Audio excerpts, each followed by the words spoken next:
বেচারা বাচ্চাগুলো অনাথ হয়ে গেল। ওর মা আর পছন্দ করছে না ওদের। একটু খেতে গেছিল, একটা থাপ্পড় মারলো, দূরে ছিটকে গেল। আমি ডেকে আলাদা খেতে দিয়েছি।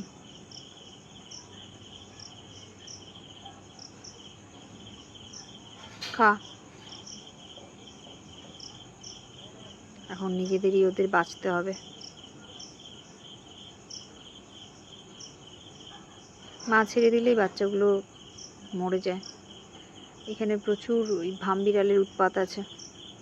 এর আগে ওর মায়ের 5টা বাচ্চা বেশ এই সাইজেরই হয়ে যাচ্ছিল। এই সাইজের হয়ে গেলে ওর মা ওদের সাথ ছেড়ে দেয়, আর তখন ওরা মারা যায়। যতক্ষণ ওর মা থাকে ওদের সাথে ততক্ষণ কোনো ক্ষতি হয় না ওদের। মায়েরও দোষ নেই, প্রকৃতির নিয়ম। ওর আবার বাচ্চা হবে, তো সেই ক্ষেত্রে এখন ও আবার একা হয়ে গেছে।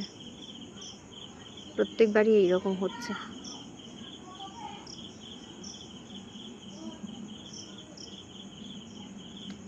এরা 5 জন হয়েছিল, তার আগে 2 জন হয়েছে, তার আগেও 4 জন হয়েছে।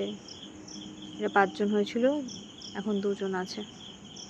এই 2 জনও থাকবে কিনা জানি না।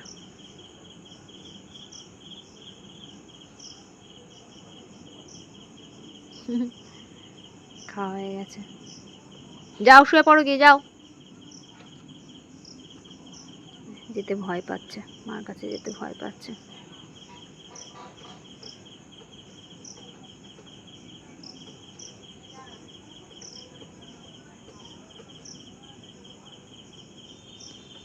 এই বাচ্চাটা থাপ্পড় খেয়েছে।